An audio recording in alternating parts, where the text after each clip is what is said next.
Bom, pessoal, boa noite, né? Vamos dar continuidade aí no nosso mini curso, né? Hoje nós estamos com a Camila, não, que branco, Camila, desculpa. Nossa palestrante, né? Então, vou fazer uma breve apresentação da Camila. A Camila é doutoranda no programa de pós-graduação em política social, tá? Pedir desculpa a vocês que eu estou olhando para outra tela aqui, pegando minha colinha, tá? Pela Universidade Federal Fluminense, né? Tem mestrado em Educação Tecnológica pelo Cefet, onde ela concluiu o mestrado em 2019. Possui especialização em Políticas e Pesquisa em Saúde Coletiva pela Universidade Federal de Juiz de Fora. Residência em Saúde Coletiva no Hospital Universitário pela Universidade Federal de Juiz de Fora. Tem graduação em Serviço Social também pela Universidade Federal de Juiz de Fora. Atualmente é assistente social, né, no Centro Federal de Educação Tecnológica, no Cefet de Leopoldina. Então, seja bem-vinda, boa noite. Tá? Passo a palavra a você, né? Boa noite a todos os colegas aí que chegaram agora no finalzinho e vamos iniciar nossa palestra. Boa noite, gente. Primeiro eu queria agradecer o convite, né? A Raquel não larga a mão da gente de jeito nenhum, onde a gente gente sempre está em contato, e essa parceria é muito boa, que traz oportunidades como essa de estar dialogando mesmo com esse grupo, assim, é sempre muito válido a gente voltar para falar sobre um tema que foi tão gostoso de discutir, né? O que eu vou conversar com vocês, na verdade, a respeito do meu tema de dissertação do mestrado, né, que foi sobre as escolhas acadêmicas e profissionais de mulheres na educação profissional. A gente quis entender, a partir dos 2 programas de mestrado, um voltado para a área da educação, mais para a área da humanas, e outro para a área da matemática, o motivo dessas escolhas, porque optavam por escolhas ou na humanas ou na área de exatas, né? Então, foi a partir dessa questão que a gente decidiu estudar mesmo as egressas do curso de mestrado do programa de educação tecnológica e o programa de modelagem matemática do Cefet-MG. A escolha desses 2 programas, ela não foi aleatória, foi porque eles nasceram junto e, num dado momento, eles se separaram, exatamente porque as áreas de pesquisas estavam diferentes, né, em algum momento, num certo momento, e aí a gente escolheu exatamente por isso, porque que algumas pessoas escolhem uma área e algumas mulheres, né, que o foco é nas escolhas das mulheres, e por que elas optam por uma área ou outra, né? E aí vou compartilhar a tela, tá? Ok.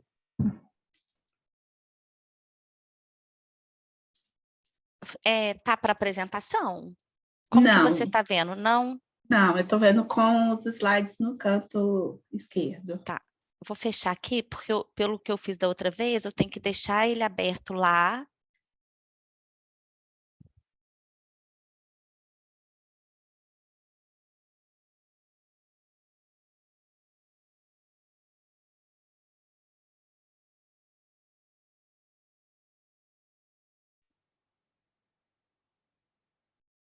Foi agora?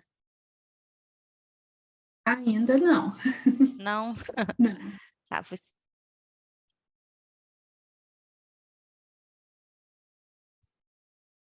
me fala se for aparecer, tá? Tá.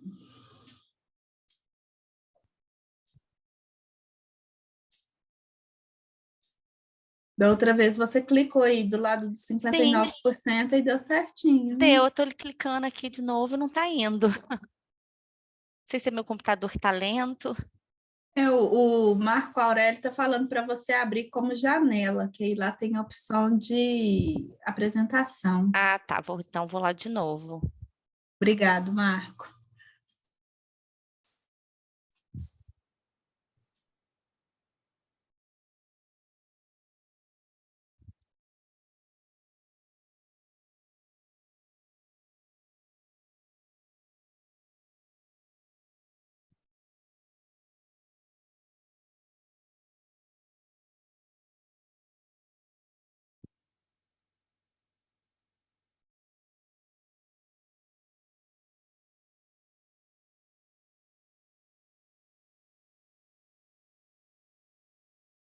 Não está indo, não. Estranho. Eu vou fechar e vou tentar de novo, só um minutinho. No teste funcionou, né? É sempre assim, na hora, né? Tranquilo, qualquer coisa também tá dando para a gente visualizar, fica um pouquinho menor, mas dá para passar. Acho que agora vai. Foi? Certinho. Então vamos lá. Então, Qualquer coisa, se tiver algum contratempo, ou se alguém quiser comentar, aí eu te interrompo, tá? sim, eu não estou vendo vocês, isso. Tá, joia. Obrigada. Nada. Então, como eu fui apresentada, né, gente? Meu nome é Camila, sou assistente social aqui em Leopoldina, no Cefet. Fiz o mestrado em BH. Quem me orientou foi a Raquel, professora.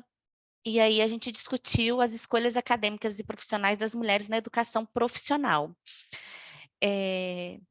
Como eu disse, né, essa escolha foi porque a gente queria entender mesmo como que a questão das relações de gênero e de sexo influenciam nas escolhas profissionais, né?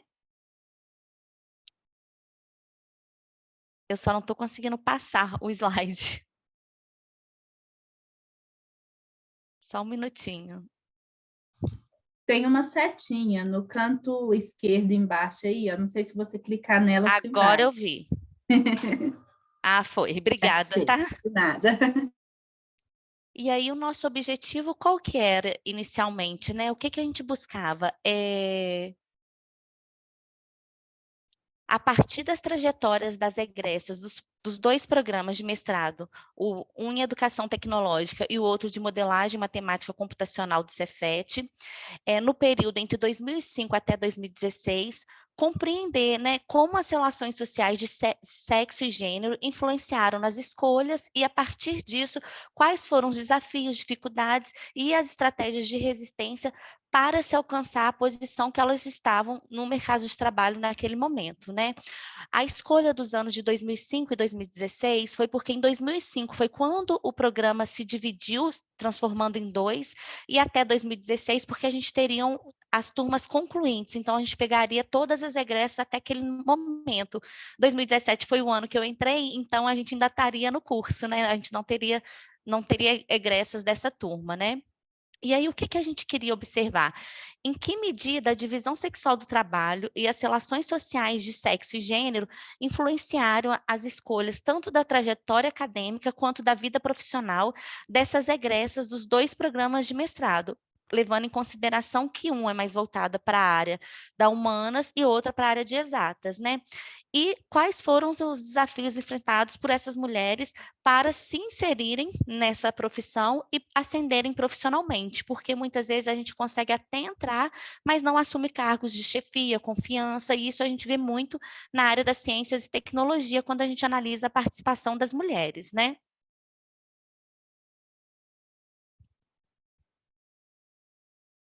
E aí, a nossa fundamentação teórica foi a partir do conceito de divisão sexual do trabalho, né?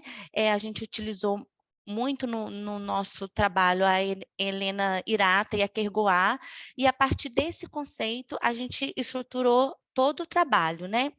E aí, quando a gente fala de divisão sexual do trabalho, a gente quer falar a atribuição de tarefas diferentes ou responsabilidades diferentes que homens e mulheres ocupam no mercado de trabalho pelo simples motivo do sexo biológico, pela diferença do sexo biológico, né?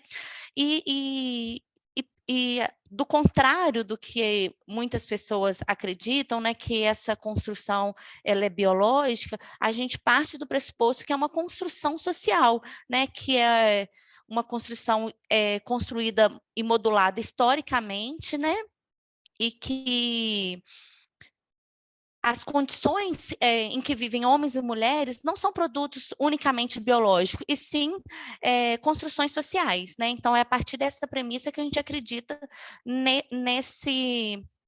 nessa divisão sexual do trabalho imposta exclusivamente pelo sexo, né? Pelo sexo biológico. E aí, a divisão sexual do trabalho, ela vem falando o quê? Que existem trabalhos destinados especificamente aos homens e trabalhos específicos para as mulheres, né? E para as mulheres, esses trabalhos são destinados na esfera reprodutiva, na esfera doméstica do lar, né? E os homens, o mercado de trabalho, a vida pública, né? O trabalho remunerado. E essa destinação, né, da mulher, dessa separação de trabalho entre a mulher e o homem, ela acaba privando a mulher por muitos anos, né, ao longo da história, do trabalho público, tendo apenas o trabalho doméstico. E quando a mulher sai para o âmbito privado também da vida, né, o trabalho, ela não abandona as tarefas domésticas, né? Ela acumula um trabalho, o que a gente chama de dupla jornada, né? Que é quando a mulher continua com o trabalho produtivo e com o trabalho reprodutivo, né? E essa justificativa, ela tem uma fundamentação, uma legitimação puramente ideológica, naturalista, né? É uma análise puramente biológica. E durante muitos anos, muitos cientistas, estudiosos defendiam a supremacia do homem e a subjunção da mulher, né? Então a mulher sempre era tratada como inferior, era tratada como se tivesse menos inteligência, que não fosse capaz de assumir algumas funções no mercado de trabalho, e isso prevaleceu por muitos anos e ainda tem pessoas que pensam dessa forma, né? E aí, dentro da divisão sexual do trabalho, a divisão sexual do trabalho, ela tem dois princípios centrais e organizadores, né, que defendem Hirata e Kierkegaard, que é o princípio da separação e o princípio hierárquico, né? O princípio da separação, o que que ele fala? Que é exatamente isso, a separação do trabalho, que existem trabalhos para homens e trabalho para as mulheres. E esses trabalhos para os homens, geralmente ligado à força, à inteligência, e para mulheres muito ligado ao cuidado, né? Ou cuidado doméstico, ou cuidado até na área da saúde, sempre ligado como se fosse uma extensão das atividades domésticas das mulheres, né?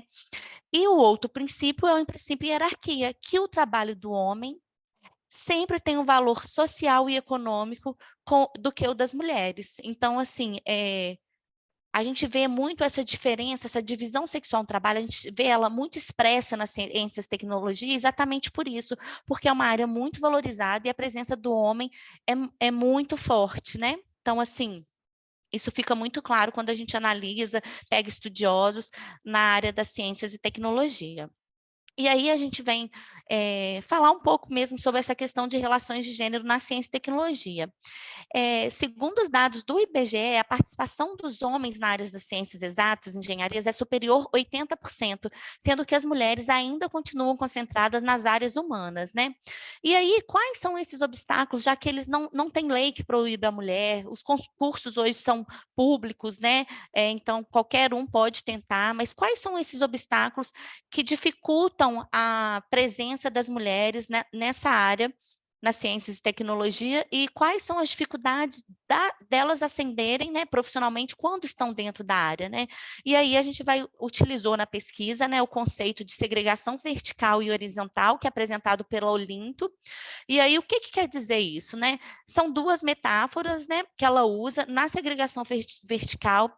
Ela fala da metáfora do teto de vidro, né, que são um mecanismo social quase praticamente invisível, né, que mantém as mulheres em posições subordinadas em suas escolhas profissionais e dificultam sua ascensão profissional. Então, assim, o que é o teto de vidro? É uma metáfora mesmo, como se tivesse um teto em cima da gente de vidro transparente, porque ele é invisível, né, que nos impede de chegar ao topo, né? E o outro conceito que ela traz para a gente, a questão o conceito de segregação horizontal, que é o labirinto de cristal, né?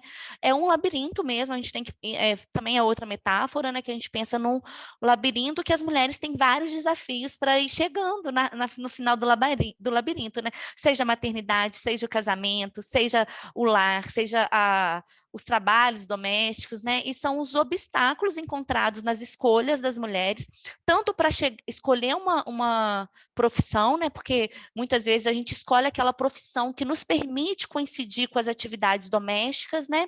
E também são obstáculos ao longo da nossa trajetória profissional, né? Então, assim, esses dois obstáculos é o que a gente utilizou para entender e compreender as dificuldades das mulheres se ascenderem e ocupar o espaço mesmo nas ciências e tecnologia.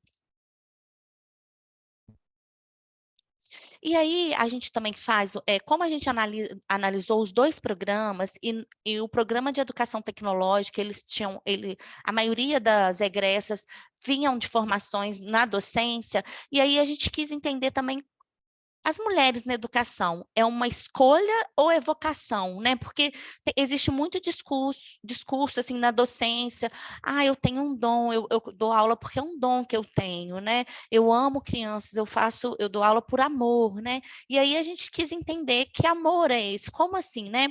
E aí a gente também pegou dados oficiais do IBGE, que apontam que as mulheres continuam escolhendo profissões feminilizadas, mesmo tendo outras escolhas, né? Hoje a gente pode prestar concurso, vestibular, né? E escolher as áreas mais diversas nas áreas de exatas, né? Física, química, engenharia. Mas hoje, mesmo com essas possibilidades, a gente continua escolhendo profissões feminilizadas ligado ao cuidado na área da saúde, né? Com a enfermagem, ou na área da educação. São as duas maiores procuras. E aí, Muraro, que é outra escritora que a gente também traz na nossa fundamentação teórica, ela fala que as psiques masculina e feminina foram sendo forjadas em centenas e centenas de milhares de anos, e que até hoje a gente está enraizada nas nossas culturas essa psique de que a mulher tem que ser dona de casa, a mulher servil, delicada, frágil, não pode pegar força, né? E que tem mais habilidades em profissões mais femininas, como as extensões do trabalho doméstico, como que eu falei, relacionadas ou a fazeres domésticos ou relacionadas ao cuidado, seja na saúde, né? Então, a gente está ligado à educação, que é um dom, né? Que é vista como um dom, um amor, porque a gente nasceu para educar as crianças, né? Ou a área do cuidado na área da saúde, né? E aí ela traz que essa herança de modelo de comportamento feminino ainda é muito marcante nas nossas escolhas profissionais, que ainda influencia as nossas condutas profissionais até os dias atuais, né? E aí, o que que a gente pensa? A mulher saiu de casa para atuar no espaço produtivo, mas a lógica contrária não concretizou. O trabalho não foi dividido, os homens não assumiram o trabalho doméstico da mesma forma que as mulheres têm o compromisso com o trabalho doméstico. Quando eles fazem, que a gente ainda vê algumas pesquisas que até medem, né, a participação dos homens, a PNAD contínua, mede a participação dos homens nas atividades domésticas, a gente vê que é uma forma de ajuda, muitas vezes ligada a trabalhos assim elétricos, de consertar alguma coisa elétrica, né? Mas pouquíssimos relacionadas ao trabalho doméstico em si, né? Então a gente vê que nós acumulamos as duas atividades, né? Hoje a gente a gente é responsável tanto pelo trabalho produtivo quanto trabalho reprodutivo, de sobrevivência, né? E aí, a gente percebe que isso é muito devido ao primeiro princípio organizador da divisão sexual do trabalho, né?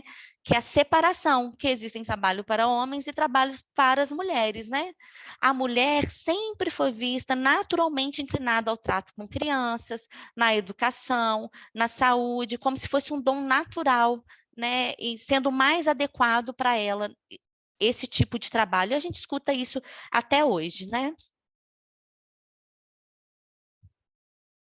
E aí, já falando um pouco, já dentro da minha pesquisa, né, a gente fez a metodologia de pesquisa foi uma pesquisa quantitativa e qualitativa.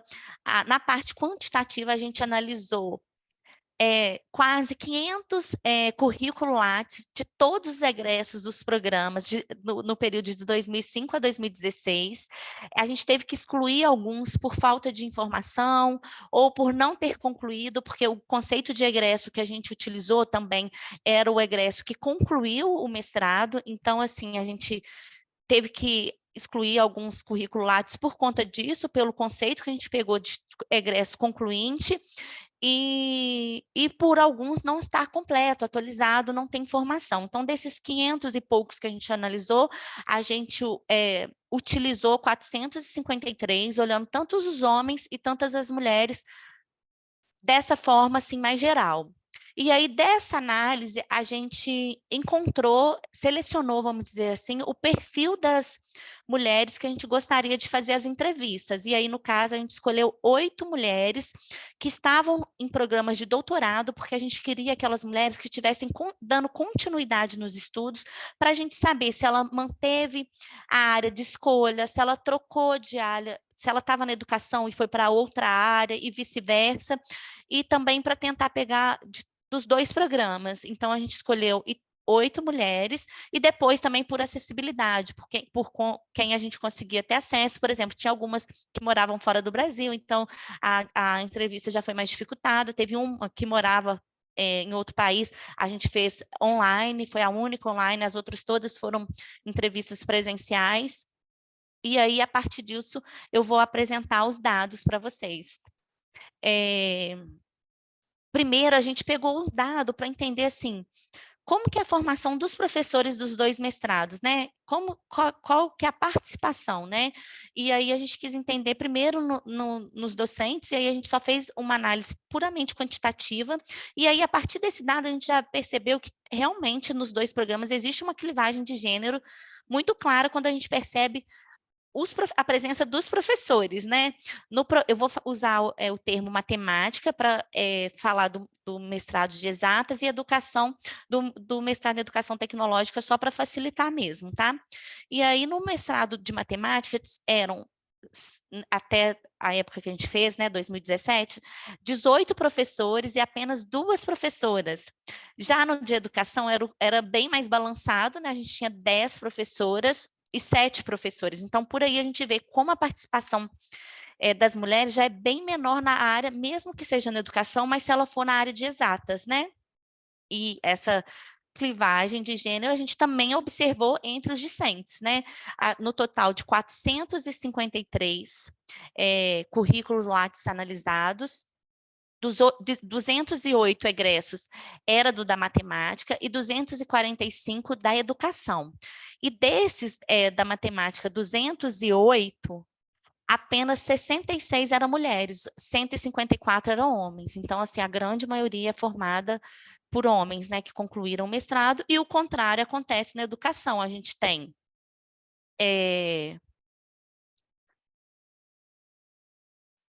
142 mulheres e 91 alunos, né? Então, a gente vê que a formação na educação, ela está muito mais voltada para a feminina, isso com análise dos dados dos alunos do mestrado, do ano de 2005 e 2016. A gente analisou praticamente todos os egressos que concluíram o programa. E aí, quando a gente vai entender as escolhas, né, o motivo, se teve influência da família, né, e aí eu já vou trazer para vocês a análise quantitativa, né, as respostas que a gente tinha quando a gente perguntava quais eram os motivos, para entender mesmo, compreender melhor por que dessas escolhas, porque as mulheres estão mais concentradas nas áreas da educação, ao invés de estar na área das ciências exatas. Qual é o motivo, né? A gente consegue entender? É simplesmente uma escolha, né? E aí, quando a gente faz essa pergunta, a gente utilizou a entrevistada A, B, C, D para fazer análise, para não colocar o nome, tá? E aí eu vou ler alguns relatos dela e depois eu vou tentar explicar, né? E aí, quando a gente pergunta quais as dificuldades, e essas perguntas foram para as mulheres da área de educação, tá? Aí elas falam, quando eu terminei o curso e tentei procurar emprego, eu comecei a lecionar, dava as aulas particulares, peguei aulas para substituir professores, dar aula foi quase que natural para mim, sempre gostei e tive dom de ensinar. Ser mulher facilita isso. Quando eu trabalhava só na área técnica, como sempre fui muito desinibida, muito falante, sempre fui muito extrovertida, sempre me dei muito bem com o pessoal da área, sempre conversei muito, sempre percebi uma necessidade enorme de qualificação, então eu começava a ensinar para os operários. Isso chamou a atenção do pessoal lá. E aí eles me transferiram para o setor de treinamento. Era um local mais adequado para mim por ser mulher, uma vez que a área operacional era muito suja e pesada. Então, assim, é muito do que eu venho falando, que eu falei anteriormente, né? Que o fato da gente ser mulher nos destina a alguns lugares de trabalho, né? A gente tem um lugar certo para a gente trabalhar. E as falas delas comprovam isso, né? Que é uma pseudonaturalização de ser mulher, né? Que a gente foi preparada, condicionada durante muitos anos para exercer esse tipo de trabalho ligado ao cuidado, à educação, ao ensinar, né, ao trabalho doméstico. Então, isso está enraizado na gente, né? É uma construção social. Acho que a gente tem que, né, sempre reforçar isso. E aí, quando a gente pergunta sobre quais foram os maiores desafios, se elas sofriam algum tipo de sexismo, né? E aí elas relataram que sempre que ia para a área, o supervisor mandava um técnico ou um operador me acompanhar. Dizia que eu não podia ir para a área industrial sozinha. Então, sempre tinha um obstáculo, né? Quando eu trabalhava na mina, tinha que ter um motorista, um homem, para me levar para a área.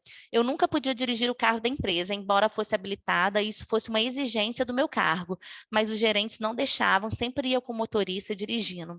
Também, quando eu ia apresentar os dados de produção nas reuniões mensais, eu vinha piadinhas de duplo sentido. Um dia eu disse a palavra mensuração, um dos engenheiros perguntou se eu havia dito menstruação. Então, assim, a gente percebe que a gente passa isso o tempo todo no nosso cotidiano, e principalmente as mulheres que estão relacionadas às áreas exatas, né? Acho que o sexismo, as piadas, a forma de tentar nos diminuir como se aquele espaço não fosse para a gente, é uma da forma de violência simbólica que a gente sofre por ocupar esse tipo de espaço. Eu decidi fazer essa pesquisa como assistente social do Cefet, de Leopoldina, e aqui também é um reduto masculino, né? Foi um dos motivos que quis eu entender essa violência de gênero que a gente sofria, e mesmo como assistente social, que é uma profissão feminilizada, eu passava isso, sofria piadas e várias. Quando eu fui assumir um cargo de chefia, falaram que eu não tinha capacidade, por eu única e exclusivamente por eu ser mulher, eu tenho certeza, porque formação e capacitação eu tinha, conhecia muito mais da demanda e do tema, e assim mesmo quem assumiu foi um homem. Né, e a gente passa por isso cotidianamente. E a minha motivação para estudar relações de gênero veio da minha vivência mesmo dentro de uma instituição que é predominantemente masculina. Já melhorou muito, eu percebo que já tem uma discussão sobre gênero muito grande, mas ainda assim a gente percebe as alunas sofrendo muitas piadinhas, né? Ah, o curso de mecânica não é para elas, vão no laboratório de mecânica, cuidado para não quebrar a unha. Vira e mexe tem uma piadinha nesse sentido, né? E aí, quando a gente também perguntou sobre continuamos as perguntas, né? Uma delas falou assim: naquela época, o meu objetivo era ser uma engenheira de campo, custe o que custar. E tudo que eu poderia ter feito para perseguir esse objetivo, eu fiz. Percebi esse tipo de preconceito, como eu era uma pessoa que fazia parte do planejamento, que tinha todo o contato com o cliente, eu tinha todo acesso ao problema e muitas vezes eu era quem pesquisava a solução. Só que eu tinha muitos obstáculos criados pela empresa para eu colocar os planos em execução. E muitas vezes outro engenheiro homem executava as próprias ideias e as próprias pesquisas que eu tinha feito. Então me cansei de ser capacho, pensei, vou procurar um local onde eu possa ser mais aceita e ter minhas ideias mais valorizadas. Como pesquisadora e professora, eu me sinto muito mais confortável. A outra entrevistada disse: uma vez o gerente se afastou por problemas de saúde e eu assumi o lugar dele temporariamente. Durante esse tempo, uns 2 meses mais ou menos, os índices de produção aumentaram e os acidentes caíram. Foi um grande mérito para mim, mas quando a diretora resolveu aposentar ele, outro engenheiro assumiu a vaga e eu voltei ao meu antigo posto. Quando questionei o motivo, alegaram que ele era mais antigo da casa. Isso era mentira, porque outros engenheiros mais novatos do que eu já haviam sido promovidos por injustiça. Então, a gente vê como que a questão do gênero é um obstáculo para a gente ascender profissionalmente, né? Então, assim, quando a gente analisa mais profundamente, a gente percebe que por mais que não sejam formais, né, os obstáculos e sejam sutis, eles existem e a gente precisa analisar para perceber quais são essas dificuldades. E aí, quando a gente fala da questão do acúmulo, da dupla jornada, né, e a gente pergunta se isso atrapalha no trabalho, o que é que elas falaram? Eu me desdobrava de segunda a sexta e no sábado e domingo eu nunca estudava. Eu fazia as comidas que ele, marido, gostava. Eu ia no salão de beleza me emperectar para ele. No domingo a gente ia almoçar fora, levar o bebê para passear. Eu acho que até foi bom por um lado, porque eu tive de vivenciar um pouco a infância do meu filho junto com ele. Mas, por outro lado, eu ficava aflita, porque eu precisava muito estudar e terminar meu doutorado. Eu levanto entre 5h30 e 6 horas da manhã, faço minhas atividades domésticas na parte da manhã e então na parte da noite, por exemplo. Eu tenho um irmão que trabalha e sai cedo de casa, 5 horas da manhã, e tem outro dormindo no quarto. Aí eu arrumo o quarto dele e à noite, arrumo o quarto dele à noite. Então, assim, a gente vê como que o trabalho doméstico acaba, às vezes, nos atrapalhando em dedicar exclusivamente na carreira. E isso não é um problema mais para o homem, né? E a gente vê como que quanto mais a gente assume o trabalho doméstico, menos a gente dedica ao trabalho produtivo, né? Quanto mais a gente terceiriza o trabalho doméstico, mais a gente pode se dedicar aos estudos e à nossa carreira, né?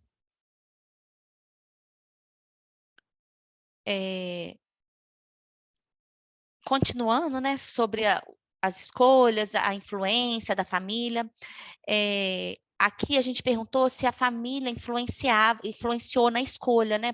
Porque o que a gente pensa?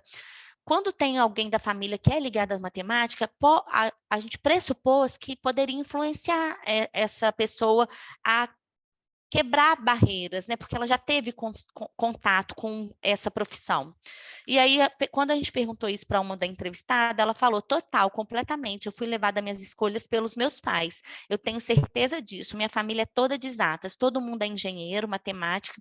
Então, é assim: uma coisa que desde pequena, aos 7 anos, meu pai me colocou no curso de manutenção de computadores. Tinha eu e meu irmão de crianças, numa turma de adultos, mexendo no MS-DOS. Então, desde pequena, a gente foi incentivada a mexer com a tecnologia. Então, a gente vê como que a influência da família é um marcador importante, né? Ou a gente, às vezes, tenta romper com esse marcador, mas, maioria das vezes, a gente mantém as escolhas, né? E aí também tem o contrário, que eu ia falar. Muitas vezes a gente sofre o preconceito dentro da própria família, né? Eu ouvia do meu pai que engenharia não era para mulher, porque numa obra peão não ia ouvir a mulher. E sempre, ainda mais quando você fala o que você faz, as pessoas ficam meio surpresas. Não esperam isso, esperam uma carreira mais voltada para humanas, ou então que você seja professora de matemática. Assim, a gente meio que se sente constrangida, algumas piadinhas em sala de aula, algumas coisas tipo assim, mulher tem que fazer curso de nutrição, você tem que escutar alguns professores dizer, você não dá muito certo para fazer cálculo não, você tem que fazer picar couve, coisas desse tipo, piadinhas constrangedoras, mas não tive problemas e nem deixei de ajudar, nem de ter ajuda por ser mulher. Aqui a gente perguntou quais foram os desafios que elas enfrentavam, né? E a gente vê muito claro o tempo inteiro colocando que esse lugar não é para gente, né? Tentando nos diminuir, mostrar que o nosso local não é ali, ainda mais que é um meio muito competitivo. Então, se você mina até nossas possibilidades, é uma forma do outro se acender, né? Ainda falando sobre a questão do trabalho produtivo e reprodutivo, quando a gente pergunta se o companheiro ajudava nas atividades domésticas, né? Aí a entrevistada falou: eu acho que está melhorando muito. No início, durante a licença maternidade, ele não ajudava nada. Eu acho que ele pensava que eu ficava à toa em casa, até que ele precisou ficar sozinho com a criança e pronto, mudou completamente o pensamento dele. A iniciativa é minha, cuidar das coisas como a roupa, sou eu que cuido, e ele cuida do jantar. Geralmente eu dou opções, ele está mais responsável. Ele ter assumido como gerenciar mais a conta da casa, mas eu acho que ainda está 65 para mim e 35 para ele. Aqui ela falou assim, eu trabalho praticamente 40 horas semanais. Né? Praticamente estou quase todos os dias no departamento. Se eu for te falar, é capaz de eu ficar até mais que essas 40 horas. O que não dá conta de fazer lá, tenho que entregar no outro dia. Eu acho que consigo trabalhar 40 horas, porque sou solteira, não tenho filhos, moro sozinha e a minha dedicação dentro de casa é pequena. Eu consigo me organizar e não tem nada que me atrapalhe muito. E aí a gente vê nitidamente como que uma mulher que não tem filhos, que o trabalho doméstico não consome tanto tempo, ela consegue se dedicar muito mais ao trabalho, né? E muitas das vezes que a gente percebe nos relatos, eu trouxe só alguns aqui para demonstrar, tá, gente? Eu não trouxe todos, senão ia ficar muito longo. A gente percebe que muitas vezes elas abrem mão quando ganham filhos, né, quando entram na maternidade, que muitas vezes elas optam pela área da educação, tentando ter um cargo só, porque aí elas trabalhariam apenas um horário, ou poderia ter cuidado com os filhos. Então, a gente vê como que isso influencia. E aí, só que nos dias atuais, a gente sabe que a carreira de professor no estado e no município, ela é pouco valorizada, né? Então, muitas vezes, essas mulheres têm que ter 2 cargos, o que também continua refletindo no seu empenho, na sua possibilidade de crescimento, e até mesmo elas chegam em casa, ainda tem o trabalho reprodutivo, né, o trabalho doméstico, então acaba elas trabalhando muito, ficando muito mais cansada por ter uma extensão da jornada, né? E aí eu já vou para as considerações finais, depois eu vou abrir para pergunta. Eu só trouxe aqui algumas entrevistas mesmo, para não ficar muito longo, mas aí qualquer coisa, qualquer dúvida que vocês tiverem, eu venho a responder, tá? E aí, o que que a gente percebeu na pesquisa como um todo, tá? Quais resultados que a gente observou? Que a condição feminina, o fato de ser mulher, influencia as escolhas e as trajetórias acadêmico-profissional dessas egressas, tá? De todas que a gente analisou, a gente sempre percebeu isso, que o fato de ser mulher ou impediu muitas vezes a ascensão delas profissionalmente, a continuidade na carreira, algumas dessas mulheres, elas eram da área de exatas e foram para a área de educação por conta exatamente de tentar conciliar as atividades domésticas com a profissão, né? E aí a gente percebeu que quando elas fazem essa troca, muitas vezes elas não estão dando continuidade ao que elas sonhavam, né? Que muitas vezes o sonho delas era ser engenheiras e elas rompiam com isso para conseguir conciliar. Mas o contrário também aconteceu, que são as mulheres que estavam na área da educação e foram para áreas de exatas, e aí quebrando mesmo com o status quo que era esperado delas, né? Então, assim, também elas faziam diversas estratégias de resistência mesmo, para conseguir conciliar, para conseguir permanecer e para conseguir ascender nas ciências exatas, né? E aí também a gente percebeu que um outro ponto muito importante em todas as entrevistas que foi que a família constitui um forte ambiente para perpetuar estereótipos ou mudar o status quo das escolhas das mulheres por uma outra área, constatando que os caminhos acadêmicos profissionais não são naturais, mas sim são uma construção social. É aquilo que a gente vem ouvindo desde a nossa infância. Se a gente coloca como valor o estudo, a área da ciência, a área da matemática, a gente acaba embutindo isso na gente, né? Se não, se a gente é o tempo inteiro reforçada que as mulheres têm que ocupar um espaço que é destinado a elas, que é a área da educação, o cuidado, a extensão do trabalho doméstico, né? A gente acaba fazendo escolhas por essas áreas, né?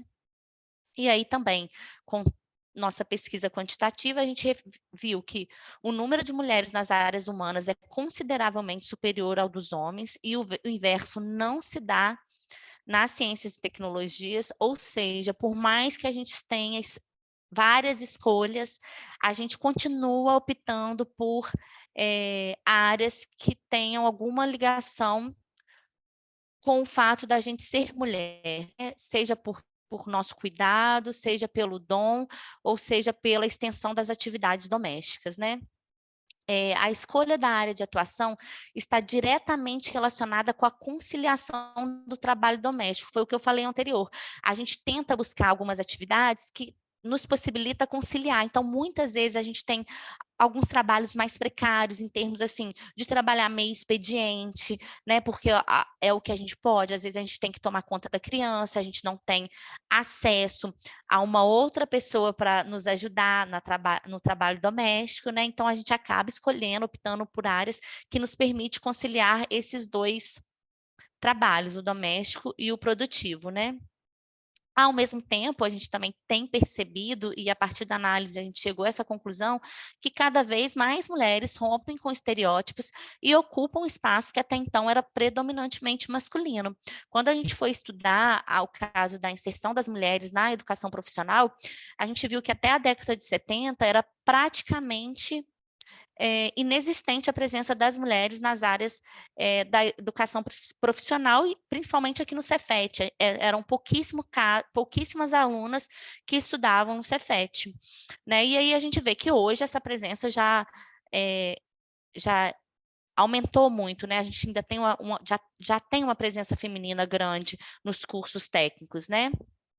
E aí também, a partir da pesquisa, a gente reforça, né, o nosso pressuposto, né, que a gente partiu desse pressuposto, né, que existem trabalhos destinados aos homens e os trabalhos destinados às mulheres, os trabalhos aos homens, muitas vezes ligado a isso, à inteligência, à força, né, ao dinamismo, e a mulher ao cuidado, ao fato dela ser frágil, a uma extensão do trabalho doméstico. Outro resultado que a gente chegou que o trabalho do homem continua tendo um valor social agregado maior do que o da mulher. Os homens, em sua maioria, estão ocupando os cargos de chefia, os cargos de poder, né, na instituição. Aqui no Cefet a gente vê assim que a maioria dos departamentos, os homens são os coordenadores. O Cefet nunca teve uma diretora geral que fosse mulher, a gente espera que esse ano tenha, né? Então, assim, a gente continua vendo que o trabalho do homem continua tendo valor social e econômico, porque isso reflete, né, no salário que eles recebem. E também a gente percebeu que o trabalho doméstico ainda é uma prerrogativa feminina, né? Então, assim, não existe essa divisão no trabalho doméstico, ele ainda é uma prerrogativa feminina. E que as horas dedicadas a ele atrapalham o desenvolvimento acadêmico e profissional delas. Se os homens podem dedicar exclusivamente às atividades do trabalho, às atividades do estudo, as mulheres não têm essa opção, elas têm que cuidar da casa, e a gente percebe que cada vez que a mulher tem filho, o tempo de horas dedicada ao trabalho doméstico aumenta. Tem uma pesquisa que fala exatamente sobre isso. Como que, quanto a mulher tem mais filhos, mais ela dedica ao trabalho doméstico. E aí essa pesquisa fala exatamente sobre que a mulher, quando ela tem filhos, ela se dedica mais à mulher que não tem filhos, né, ao trabalho doméstico.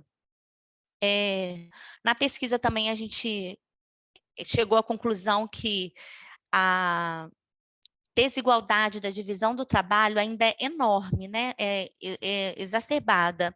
E que hoje o modelo utilizado é um modelo de conciliação, que é esse modelo de conciliação do trabalho doméstico com o trabalho produtivo é um conceito até da Irena Hirata, que ela fala sobre o modelo de conciliação que nós mulheres temos que fazer para conseguir conciliar o trabalho doméstico com o trabalho produtivo, porque os dois são de responsabilidades nosso. E hoje, quando cada vez mais mulheres são responsáveis pela sua casa, a gente percebe que mais ela tem essa responsabilidade, né? Ela não pode abrir mão do trabalho doméstico e nem do trabalho reprodutivo, porque ela é arrimo de família. Então, cada vez mais a gente percebe que a forma que a gente tem de conciliar é tentar equilibrar esses dois, o trabalho doméstico e o trabalho reprodutivo, né?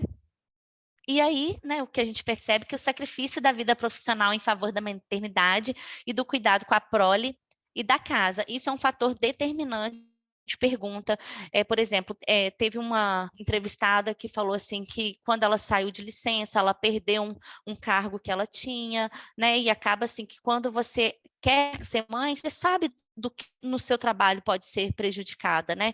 E a gente sacrifica mesmo a vida profissional em favor da maternidade, em favor de cuidar da casa. Por exemplo, tem um concurso, muitas vezes a gente não tem tempo de estudar por dedicar a essas atividades, tanto o trabalho quanto o trabalho doméstico, né? E aí foi o que eu falei antes, que as atividades masculinas no trabalho doméstico ainda figuram como ajuda e precisam ser solicitadas e reforçadas pelas mulheres para que ocorram, né? Ou seja, quando homens realizam as atividades domésticas, ainda é uma ajuda, e na maioria das vezes a gente tem que pedir, nunca é feito como uma responsabilidade deles, né? Isso faz parte da minha rotina, isso também.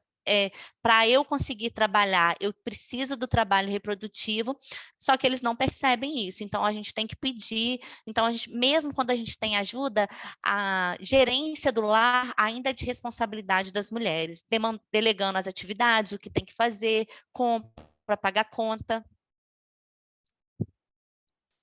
Outra conclusão que a gente chegou também, que os preconceitos e sexismo, principalmente na área de exatas, de engenharia e computação, é mais forte do que na área da educação, reforçando estereótipos de que a docência é uma carreira feminina. Então, assim, na educação, a gente percebeu que as mulheres não sofrem tanto sexismo, porque aquele é o lugar delas. Eles estão o espaço considerado que é o espaço que elas devem estar, né, ocupar, diferente das mulheres nas áreas da exata, engenharia, computação, que ali não é o lugar delas, né? Elas romperam com uma barreira para estar ali, só que o tempo inteiro, nas suas jornadas de trabalho, isso é reforçado o tempo inteiro, com preconceitos, sexismo, falando que elas não são capazes de estar ali, né? Diminuindo a presença delas ali, né? E aí, como eu disse, a mulher sofre violências simbólicas de diversas formas, né? Seja de brincadeiras, de cerceamento de suas atividades profissionais, piadinhas mesmo o tempo inteiro, ou até em reunião falando que elas não são capazes, né? Então, assim, isso acontece muito na área de ciências exatas, né? Eu mesma vivenciei uma situação que era assim no Cefet, né? De falar que a gente não é capaz, que a gente não deve ocupar outro cargo além do nosso. Isso é muito forte e às vezes a gente acaba acreditando nisso. E isso pode ser um empecilho para a gente conseguir ascender profissionalmente, né? As dificuldades delas são maiores do que as dos homens para se inserirem e ascenderem na profissão nas áreas de exatas e computação. A gente percebeu que nenhuma delas ocupava nenhum cargo de chefia no trabalho delas, né? A gente inclusive, uma das entrevistas foi feita com uma professora de um departamento na área de ciências exatas, né? E ela falou que ela nunca, por mais que ela queria, porque ela tinha um bom relacionamento com as pessoas, que alguns homens, às vezes, não tinham um bom relacionamento com todos os outros professores, mas que mesmo assim teve eleição e ela perdeu. E ela acredita que o fato dela ser mulher num departamento que a presença masculina era muito grande foi a causa. Então, assim, a gente percebe que para os homens essa barreira não existe, né? Eles não têm dificuldades para se ascenderem relacionadas ao gênero, né? E, ao mesmo tempo, a gente também, assim, ficou muito feliz que a gente vê que as mulheres estão criando diversos tipos de estratégias de resistências e lutas exatamente para tentar se ascender nessas áreas. E a gente tem visto resultados que a presença feminina tem crescido nas ciências exatas, né? Por mais que ainda não seja igual, ainda existe, sim, uma dificuldade de ascensão, principalmente, mas elas estão chegando lá através do labirinto e do teto de vidro, estão rompendo essas barreiras e estão chegando. E muitas dessas estratégias, a gente percebeu que muitas vezes foi uma masculinização, né, se tornar dura, forte, ser menos dócil, menos frágil, não pode chorar, foi até um termo que ela falou, se eu chorar eu mostro que eu sou frágil. Então, assim, uma das estratégias é a negação da feminilidade para sobreviver, né? mas, ao mesmo tempo, é a gente negando a nossa essência, né? Muitas vezes a gente faz desse atributo exatamente para passar despercebida, né? Para não sofrer algum tipo de violência, né? E é isso, gente. Muito obrigada. Eu agradeço muito vocês terem me ouvido. Falei, acho que um pouquinho demais, né? Estou até com sede agora. Pode beber uma água enquanto isso. Eu vou, se você me permitir, só falar os comentários aqui, né? Que eu acho interessante, até se você quiser comentar algum também, né? Teve uma colega, né, a Magali, né? Ela colocou logo no início aí, há uns 15, 20 minutos atrás, né? Estava falando da questão de gênero, né? Ela falou assim que acha que a questão de gênero é faixa etária, né? Acho que em alguns casos pode ser, tá? Aí ela colocou que também passou por isso, ela separou, teve que abandonar o jornalismo, né? Que o ex ficou 11 anos sem conversar com a filha e a filha teve depressão. Então, ela teve que abandonar a carreira para cuidar da filha, tá? A Renata, né, comentou aqui, entre aspas, né, arrumar o quarto do irmão, né, isso é muito comum, né? A mulher, desde muito cedo, é incentivada às tarefas ditas domésticas e femininas, né? A Magali também falou, né, que queriam obrigar ela a arrumar as coisas do irmão, que ela não aceitou, mandou ele catar coquinho, né? Então, acho que a gente tem que se revelar mesmo, né? Aí tem a Renata colocou também, que ela mandou catar coquinho também, né? Então, temos duas aí. Elas, né, conversaram entre elas aí, Magali e Renata, né? A Silmara te deu os parabéns, né? Falou que esclareceu muito. Aproveitar o gancho aí da Silmara, né? Nós que estamos aí na fase de pré-qualificação, eu, a Kelly, né? Tem as meninas aí que eu sei também, Kátia, Íria, foi muito esclarecedor, que você ajudou a gente, assim, num capítulo inteiro, dando norte para como nós vamos conduzir aí, tá?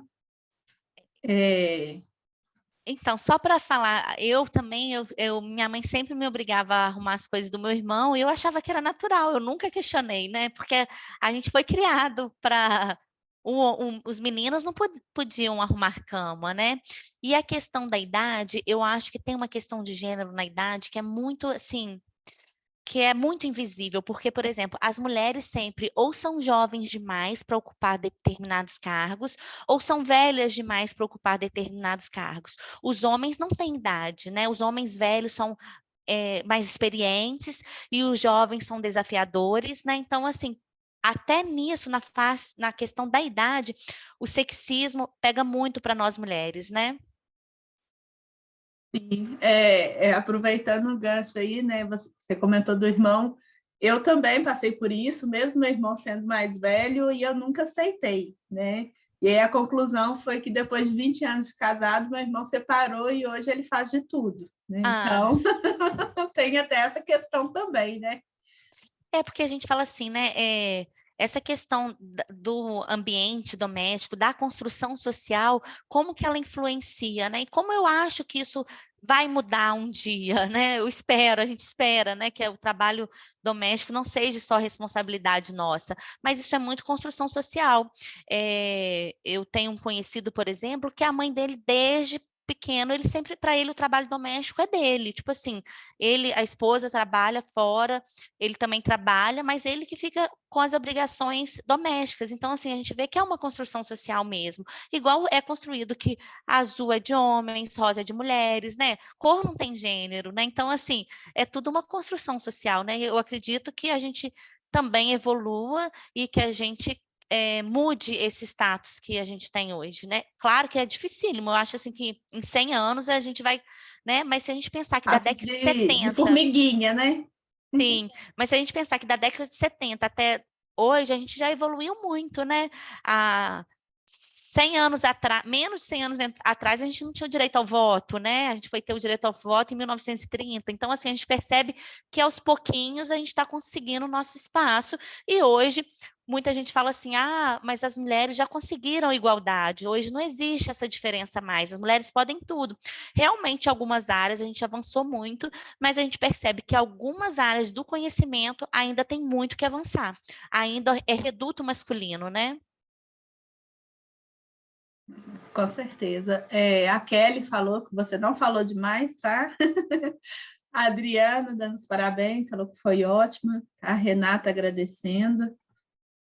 Além de não falar, não falei demais, falou belamente. Muito obrigada pelas contribuições. Assim como a Lu, a gente estuda, né, Lu? As mulheres, a divisão sexual do trabalho na ciência, mais especificamente nas áreas STEM. Então, foi absolutamente ao encontro das minhas pesquisas. Muito obrigada. A Sabrina perguntou aqui, foi percebido diferença na mobilidade social entre os gêneros? Então, na minha pesquisa, a gente só analisou as mulheres, assim, né, de forma qualitativa, né? Então, assim, a gente só aprofundou no debate das mulheres, porque na parte quantitativa a gente observou que elas eram minorias, né? Então, por isso que a gente decidiu estudar as mulheres, né? Que realmente nas ciências exatas existe uma clivagem de gênero, e quando eu falo clivagem de gênero é exatamente isso, que as ciências exatas é um reduto masculino, né? Então, não é um trabalho para as mulheres, né? E aí, assim, a gente não analisou os homens dessa forma, mas e o perfil delas que a gente excluiu já era um perfil profissional que elas já tinham concluído o mestrado, então elas já tinham um trabalho, né? Mas assim, elas tinham alguma dificuldade de ascensão profissional por conta do sexo, né? Por conta do gênero, né? Então, assim, elas não conseguiam, a observação que elas faziam é que elas não conseguiam cargo de chefia por ser mulher e que outros homens, na mesma formação que elas e com menos experiência, conseguiam os cargos de chefia.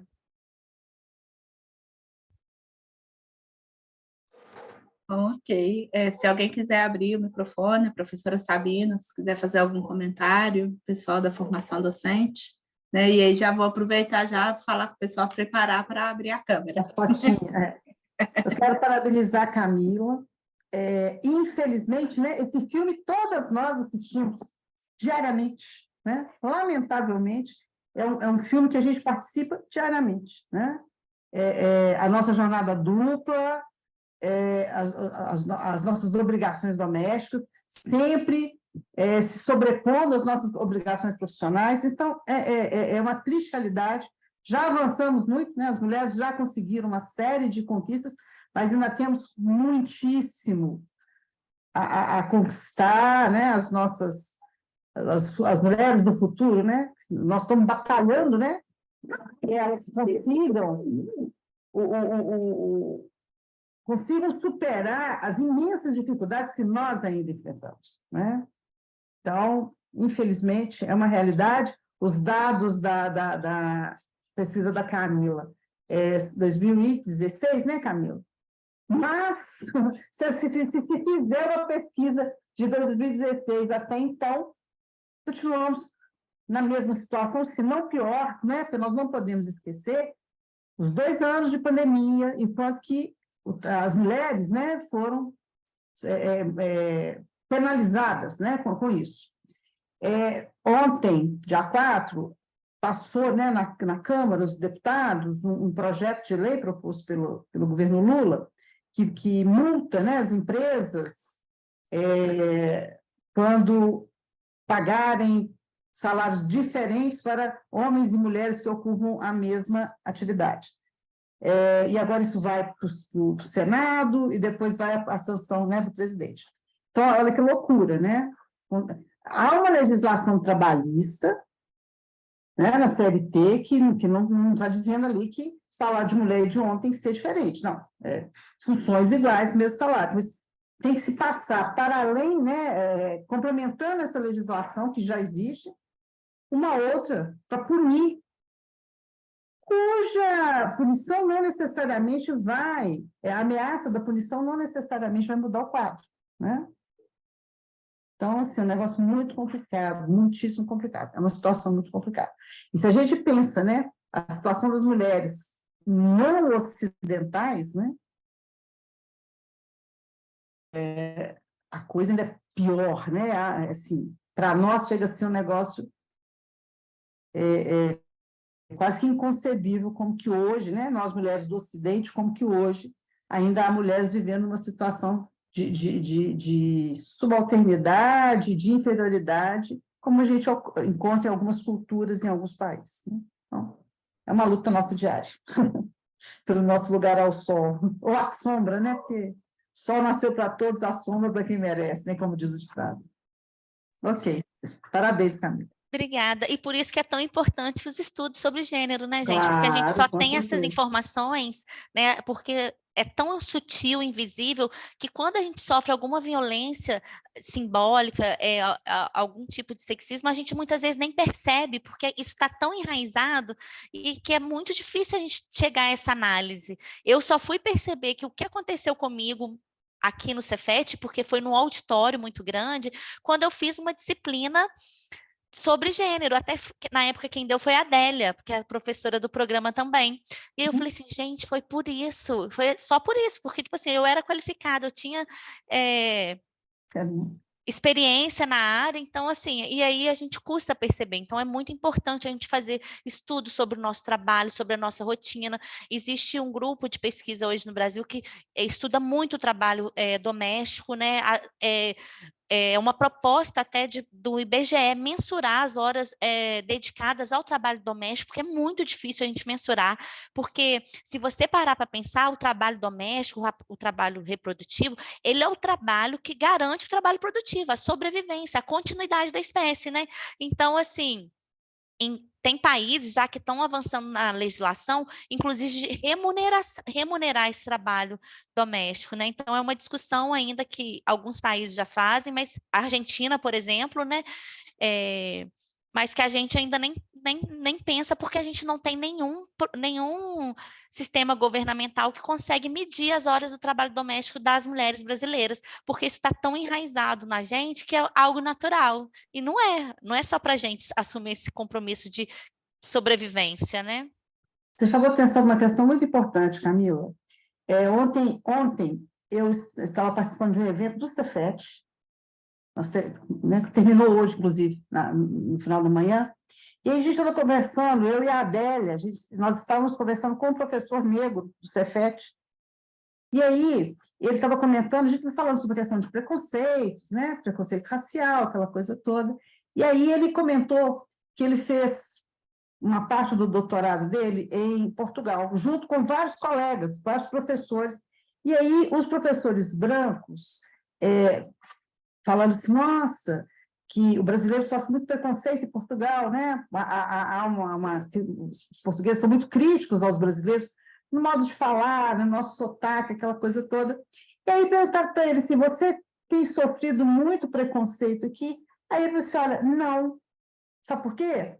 Porque eu não consigo nem perceber mais quando eu estou sendo vítima de preconceito, na medida que ele estava explicando exatamente isso, na medida em que a vida inteira ele sofreu olhares, né, enviesados, aquela coisa de uma inferiorização, ele falou assim, então lá, eu nem percebia, porque é uma coisa que já está quase que naturalizada, um ser visto como alguém inferior, ele estava chamando atenção exatamente para isso. Como que algumas atitudes em relação ao negro se internalizam e que eles já nem acham que aquilo é uma manifestação de preconceito. E isso ocorre com a mulher. Você chamou atenção para uma questão muito, muito, muito fundamental. Para nós, determinadas funções que a gente assume, domésticas, nós nem consideramos que isso seja um sobretrabalho, porque está naturalizado. Nossas avós, nossas mães, nós temos que tomar muito cuidado para não fazer isso com as nossas filhas. Né? Porque algumas coisas para nós é isso mesmo, é natural, é a função, né, da mulher no âmbito doméstico. Então, a gente tem que tomar muito cuidado com essas questões. A Magali levantou a mão, se ela quiser abrir o microfone. Eu só queria falar que eu estou fazendo doutorado em letras no Cefet. E o meu trabalho é sobre uma revista que chamava Sou Mais Eu, fala sobre narrativas de si. Ela era direcionada para as mulheres das classes C, D e E, no período do governo, do primeiro e segundo governo Lula, em que essas classes ascenderam socialmente. E aí você vê como que o controle de corpos nessa biopolítica de querer impor para a mulher até como ela tem que ser fisicamente, como ela tem que vestir, ela tem que ser magra, ela tem que ser isso. Quer dizer, essa revista ela se recusou a ouvir as mulheres e ela comprava relatos das mulheres, das leitoras, mas só em determinados temas, entendeu? E os temas que mais interessavam para elas era essa questão do dito empreendedorismo, que era uma falácia. Por exemplo, mulheres que falavam que ganhavam 3 salários, 4 salários mínimos, vendendo 200 cocadas por dia, batendo de porta em porta. Você sabe que ninguém vai comprar 200, né? Né? Não tem. Ela falava que ela ia em mais de 100 casas e todo mundo comprava cocada. Quer dizer, é as mulheres eles só enfatizavam esse serviço que fosse feito dentro de casa para elas ganharem dinheiro, entendeu?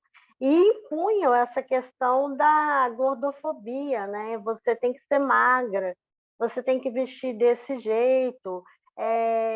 E eu sinto muito essa cobrança, né? Se você tem uma aparência mais bonita, você vai receber cantada até de aluno, né? Que é desagradável. Se você tem alguma outra coisa, também você vai ser censurada, né? Isso em todos os âmbitos. Então, acho que a gente ainda tem muito a avançar. E a última coisa que eu vejo é que essa geração Z, em relação a isso, é mais avançada. A minha filha, eu sempre me achei feminista, porque eu fui estudar jornalismo, não sei o que e tal, e a minha filha, ela me apontou tanta coisa machista que eu fazia e que eu não sabia que eu estava sendo machista, que eu falei, puxa vida, gente, eu nunca imaginei que isso fosse machismo. E essa juventude de hoje parece que tem um olhar mais afiado para reconhecer isso. Então, acho que a gente aprende muito com as alunas e com os alunos mais jovens em relação a racismo, a feminismo, né? Eu acho muito, muito bacana. É só isso. Essa geração vem com tudo. Eu tenho muita esperança nisso, que os jovens, eles, para essas questões de gênero, racismo, eu acho que hoje a gente se discute. Se você pensar na década de 90, a gente não discutia isso, né? As novelas eram impregnadas de questões, né? Extremamente preconceituosas, e hoje a gente já não vê tanto mais. A gente vê, existe o racismo, a gente tem que ter muito cuidado até nessa fala, porque o racismo, ele é sutil, ele é estrutural, então ele impede os negros chegarem em determinados cargos, mas a gente está melhorando isso. A gente tem as cotas, né, que é um avanço enorme. Então, assim, a gente tem legislações cada vez mais que garantem o espaço, mas a gente tem muito que avançar. Então, por isso que é importante o estudo de vocês também, para a gente cada vez refletir mais sobre essas questões.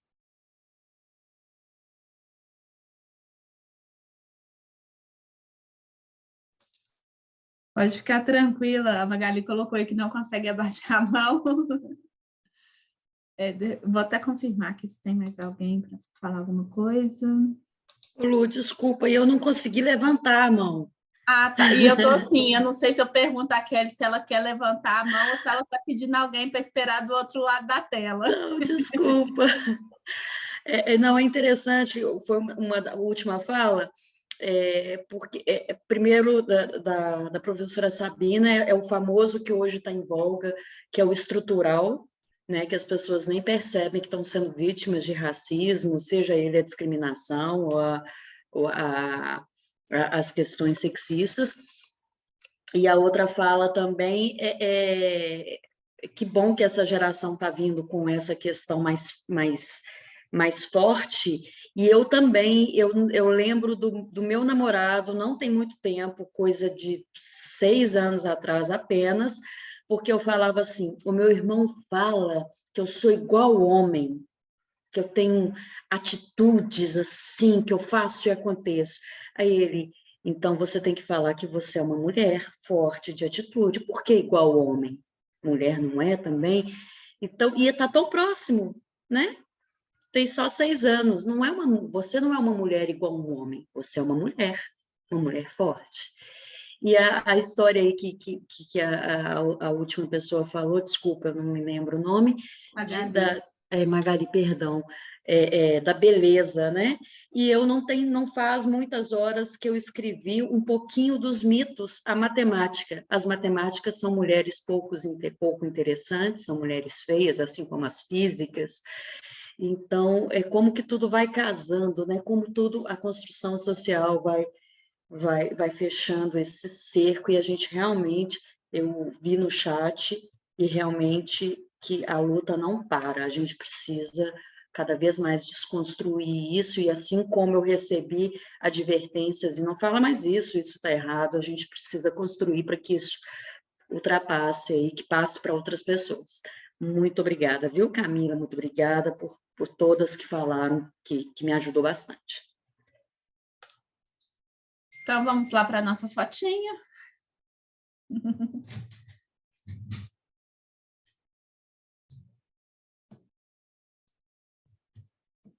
Adorei, a Renata já colocou o sorriso no rosto. Prontinho, pessoal. Aí eu vou pedir para vocês aguardarem, vou fazer o primeiro print, são 2 telas. Um momento, por favor.